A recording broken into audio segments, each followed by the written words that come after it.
आज 11 अक्टूबर का ये दिन बहुत ही ऐतिहासिक है। आज नया इतिहास रचने वाले मां भारती के दो महान रत्नों की जन्म जयंती है। भारत रत्न श्री जयप्रकाश नारायण जी और भारत रत्न श्री नानाजी देशमुख,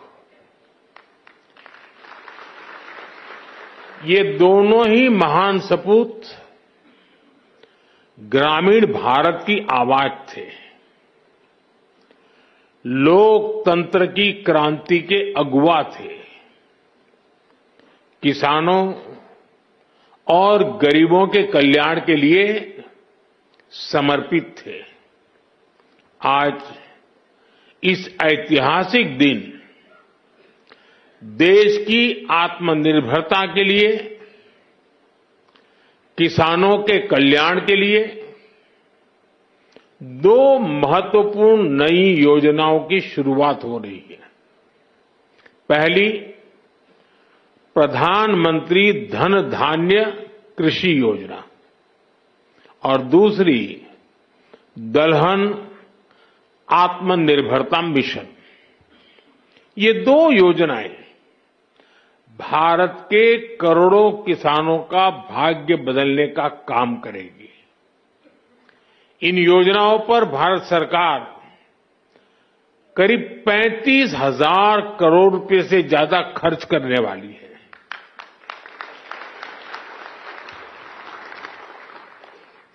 मैं सभी किसान साथियों को पीएम धन धान्य कृषि योजना और दलहन आत्मनिर्भरता मिशन के लिए बहुत बहुत बधाई देता हूं।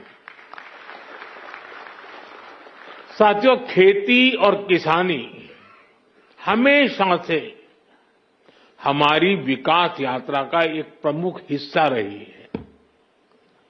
बहुत जरूरी होता है कि बदलते समय के साथ खेती किसानी को सरकार का सहयोग मिलता रहे, लेकिन दुर्भाग्य से पहले की सरकारों ने खेती किसानी को अपने हाल पर ही छोड़ दिया था। सरकार की तरफ से कृषि को लेकर कोई विजन ही नहीं था, कोई सोच ही नहीं थी। खेती से जुड़े अलग अलग सरकारी विभाग भी अपने अपने तरीके से काम करते थे और इस वजह से भारत की कृषि व्यवस्था लगातार कमजोर होती जा रही थी। 21वीं सदी के भारत को तेज विकास के लिए अपनी कृषि व्यवस्था में भी सुधार करना आवश्यक था और इसकी शुरुआत हुई 2014 के बाद से। हमने खेती को लेकर पुरानी सरकारों के लापरवाह रवैये को बदल दिया। हमने आप सभी किसानों के लिए उनके हित में बीज से लेकर बाजार तक अनगिनत रिफॉर्म किए, सुधार किए। इसके परिणाम आज हमारे सामने है।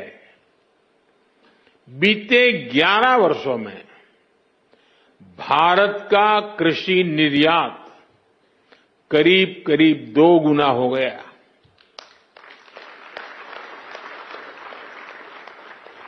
अनाज उत्पादन पहले जो होता था करीब करीब 900 लाख मैट्रिक टन और बढ़ गया।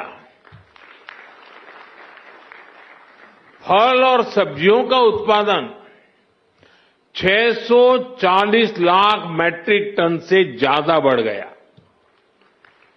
आज दूध उत्पादन में हम दुनिया में नंबर 1 है।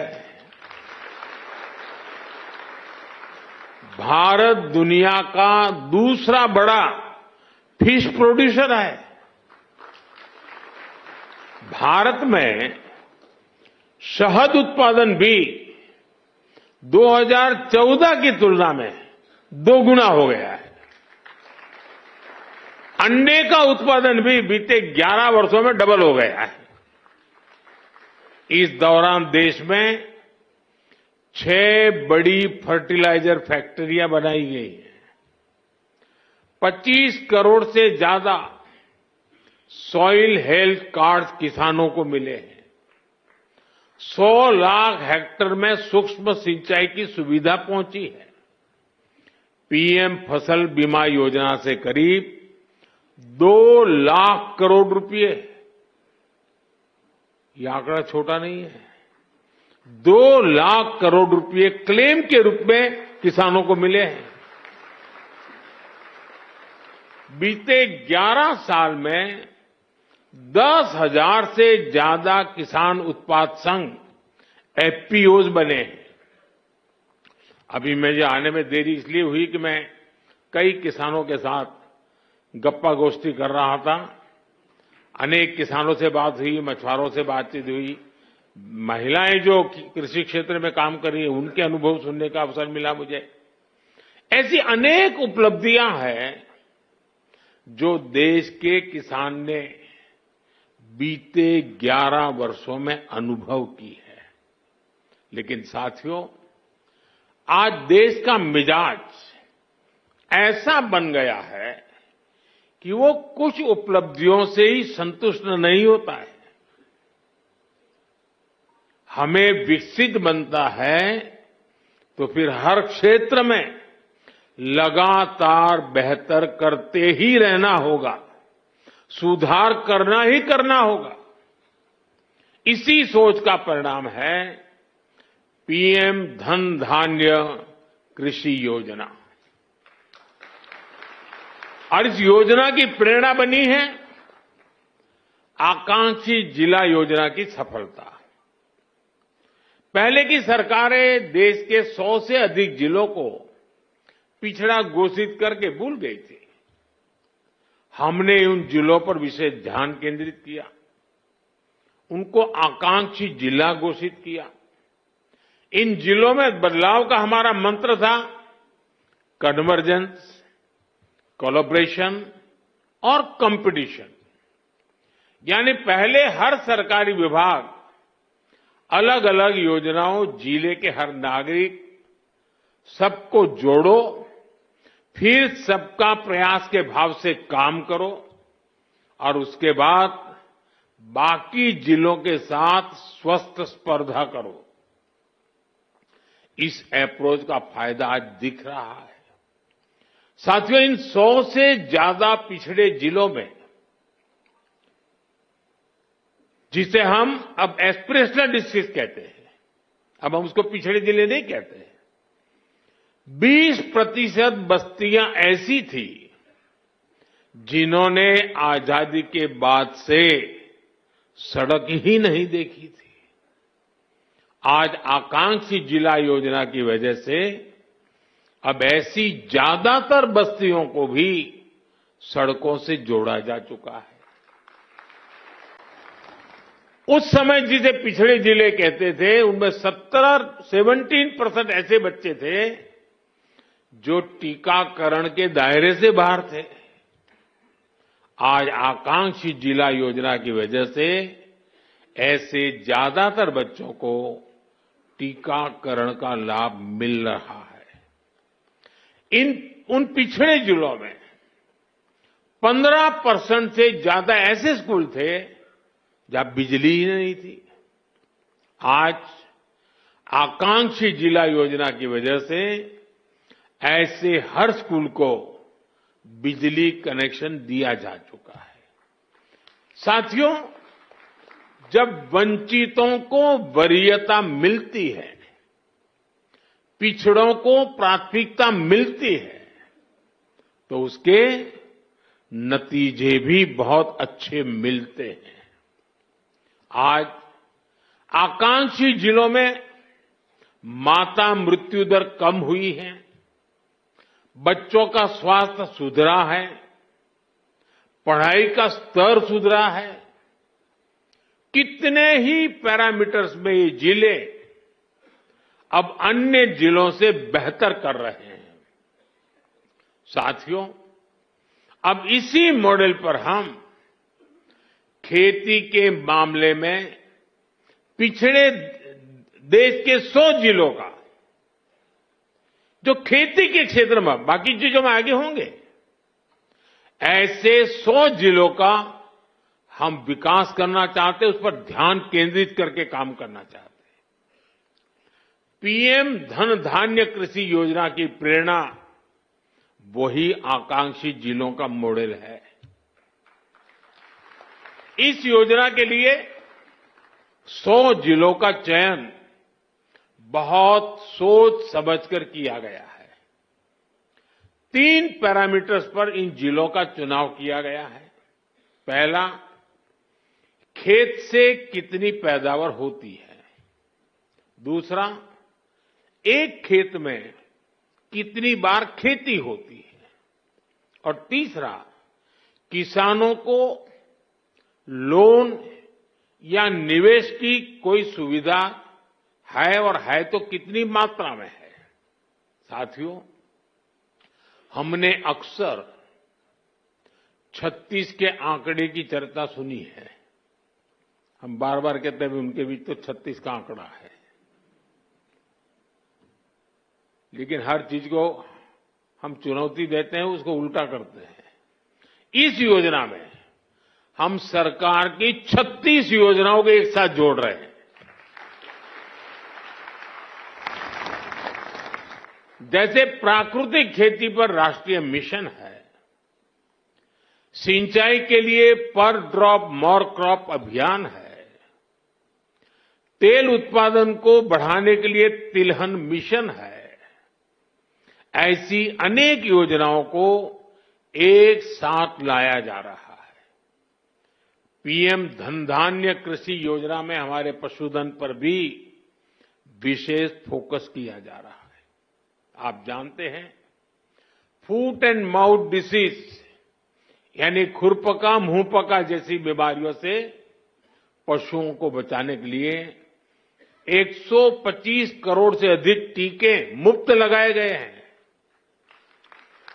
इससे पशु भी स्वस्थ हुए हैं और किसानों की चिंता भी कम हुई है। पीएम धन धान्य कृषि योजना में स्थानीय स्तर पर पशुओं के स्वास्थ्य से जुड़े अभियान भी चलाए जाएंगे। साथियों, आकांक्षी जिला कार्यक्रम की तरह उसी प्रकार से पीएम धन धान्य कृषि योजना का बहुत बड़ा दायित्व किसानों के साथ ही स्थानीय सरकारी कर्मचारियों और उस जिले के डीएम या कलेक्टर पर है। पीएम धन धान्य कृषि योजना का डिजाइन ऐसा है कि हर जिले की अपनी जरूरत के हिसाब से इसकी प्लानिंग में बदलाव लाया जा सकता है। इसलिए मैं किसानों और संबंधित जिलों के मुखिया से आग्रहपूर्वक कहूंगा, अब आपको जिले के स्तर पर ऐसी कार्य योजना बनानी है जो वहां की मिट्टी और वहां की जलवायु के अनुकूल हो। वहां कौन सी फसल होगी, बीज की कौन सी वैरायटी लगेगी, कौन सी खाद कब उचित रहेगी, ये आप सबको मिलकर के एक नए तरीके से सोच समझकर निर्धार करना चाहिए और उसको लागू करना चाहिए। आपको हर क्षेत्र, हर खेत के हिसाब से प्लानिंग करनी होगी।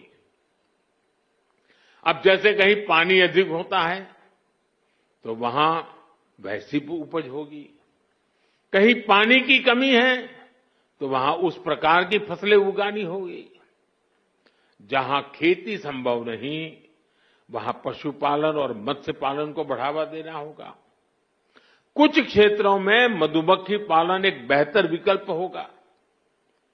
तटीय इलाकों में सीवीड फार्मिंग एक शानदार विकल्प हो सकता है। पीएम धनधान्य कृषि योजना की सफलता लोकल लेवल पर इसके इम्प्लीमेंटेशन से ही होगी। इसलिए हमारे युवा अधिकारियों पर बहुत जिम्मेदारी होगी। उनके पास कुछ कर गुजरने का मौका है। मुझे विश्वास है कि युवा साथी किसानों के साथ मिलकर देश के 100 जिलों की खेती की तस्वीर बदल देंगे। और मैं आपको विश्वास से कहता हूं, जैसे ही उस गांव में खेती की तस्वीर बदली, उस पूरे गांव की इकोनॉमी बदल जाएगी। साथियों, आज से दलहन आत्मनिर्भरता मिशन भी शुरू हो रहा है। ये सिर्फ दाल उत्पादन बढ़ाने का मिशन नहीं है, बल्कि हमारी भावी पीढ़ी को सशक्त बनाने का भी अभियान है। जैसे मैंने अभी पहले कहा, बीते सालों में भारत के किसानों ने रिकॉर्ड खाद्यान्न उत्पन्न किया है। गेहूं हो, धान हो, आज भारत दुनिया के सबसे बड़े उत्पादकों में से एक है। लेकिन साथियों, हमें आटे और चावल से भी आगे बढ़कर सोचना ही होगा। हम अपने घर में भी आटे और चावल से गुजारा नहीं करते, और भी चीजें जरूर पड़ती हैं। आटा चावल से भूख तो मिट सकती है, लेकिन पर्याप्त पोषण के लिए हमें और चीजों की जरूरत होती है। उसके लिए हमें योजना करनी होती है। आज भारत को, और खास करके जो वेजिटेरियन आदि प्रकृति के लोग हैं, उनके पोषण के लिए प्रोटीन बहुत महत्वपूर्ण है। अन्य भी चीजों की जरूरत होती है, उसमें एक प्रोटीन भी है।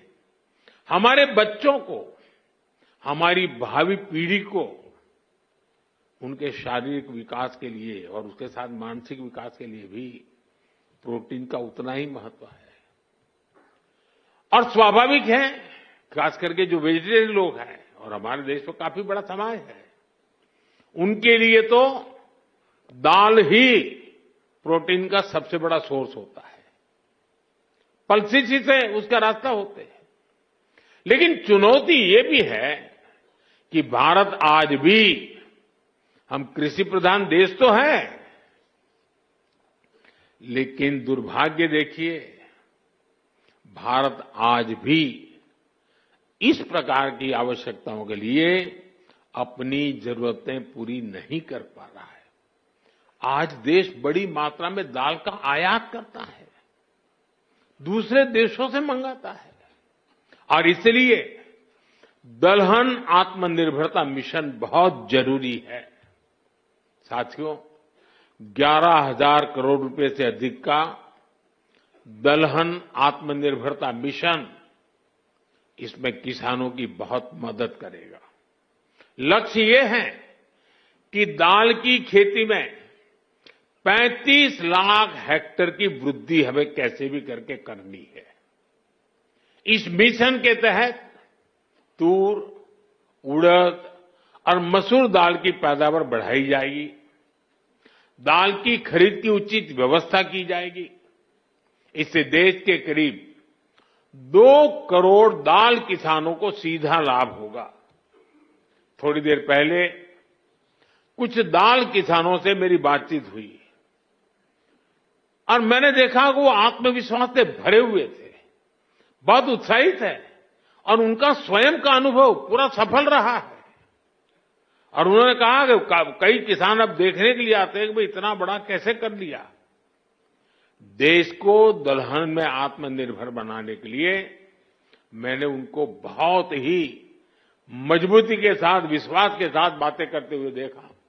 साथियों, मैंने लाल किले से विकसित भारत के 4 मजबूत स्तंभों की चर्चा की है।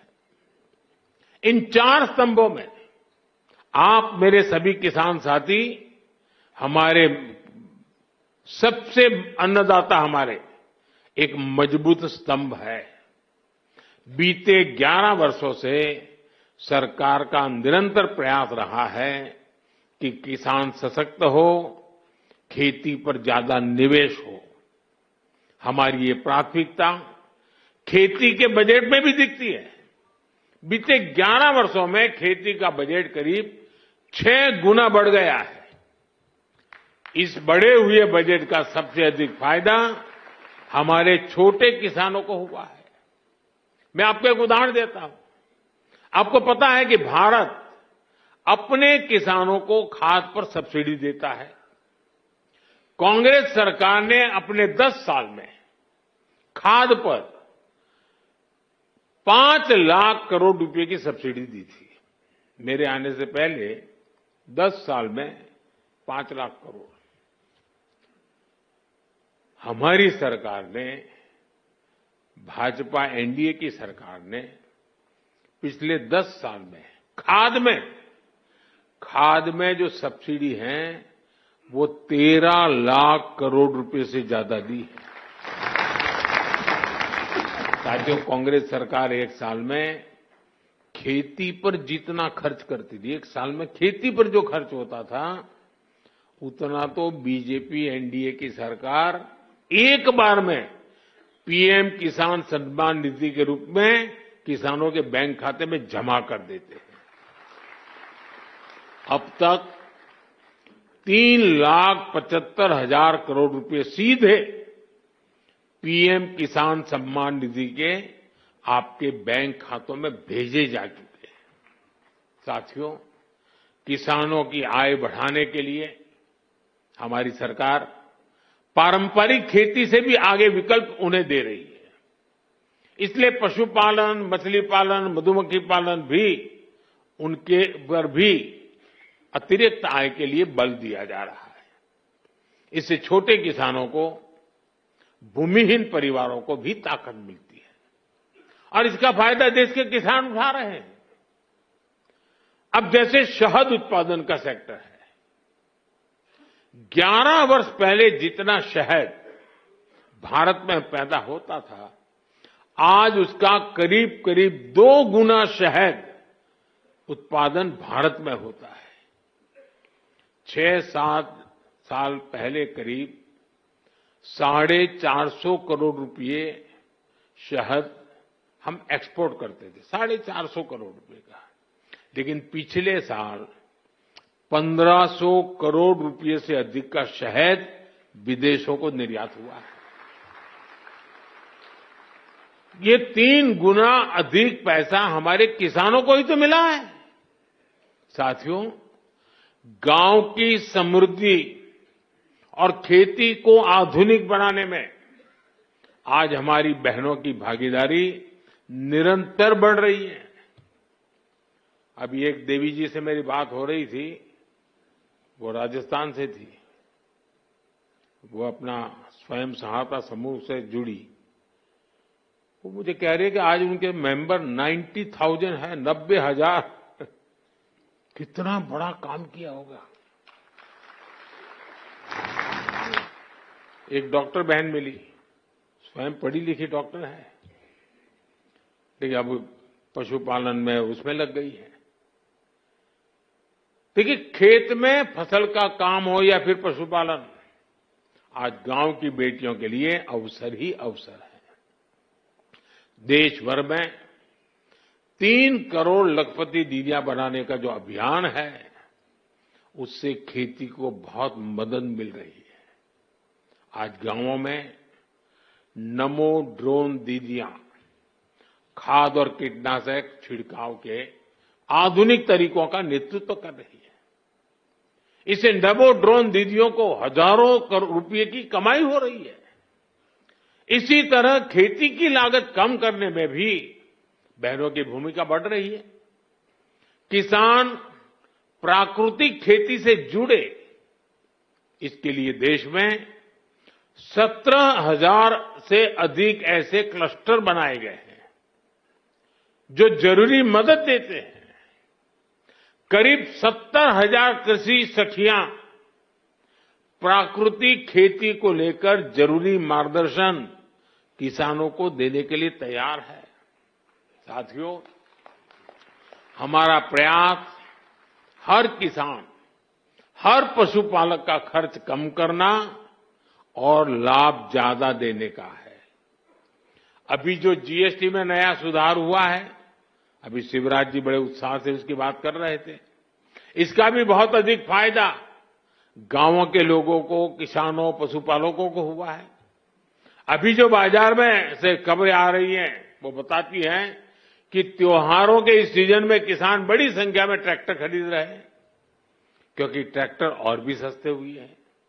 जब देश में कांग्रेस सरकार थी तो किसान को हर चीज महंगी पड़ती थी। अब ट्रैक्टर ही देखिए, एक ट्रैक्टर पर कांग्रेस की सरकार 70,000 रुपये का टैक्स लेती थी। वहीं जीएसटी में नए सुधार के बाद वही ट्रैक्टर में सीधे करीब 40,000 रुपये सस्ता हो गया है। साथियों, किसानों के उपयोग की बाकी मशीनों पर भी जीएसटी बहुत कम किया गया है। जैसे धान रोपने की मशीन है, उस पर 15,000 रुपये की बचत होगी।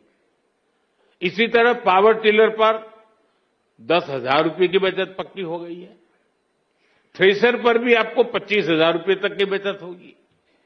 टपक सिंचाई, फव्वारा सिंचाई से जुड़े उपकरण हो, कटाई मशीन हो, सभी पर जीएसटी में भारी कमी की गई है। साथियों, प्राकृतिक खेती को बल देने वाली जो खाद है, कीटनाशक है, वो भी जीएसटी कम होने से सस्ते हो गए हैं। कुल मिलाकर देखें तो गांव के एक परिवार को डबल बचत हुई है। एक तो रोजमर्रा का सामान सस्ता हुआ है और ऊपर से खेती के उपकरण भी अब कम दाम में मिल रहे हैं। मेरे प्यारे किसान साथियों, आपने आजादी के बाद भारत को अन्न उत्पादन में आत्मनिर्भर बनाया। अब विकसित भारत बनाने में आपकी बहुत बड़ी भूमिका है। एक तरफ हमें आत्मनिर्भर होना ही है, दूसरी तरफ हमें वैश्विक बाजार के लिए भी उत्पादन करना है। अब हमें दुनिया के दरवाजों पर दस्तक देनी है। दोस्तों, हमें ऐसी फसलों पर भी बल देना है जो दुनिया की मंडियों में छा जाए। हमें आयात कम करके ही रहना है और निर्यात बढ़ाने में कोई पीछे नहीं रहना है। पीएम धन धान्य कृषि योजना, दलहन आत्मनिर्भरता मिशन, ये दोनों इसमें बड़ी भूमिका निभाएंगे।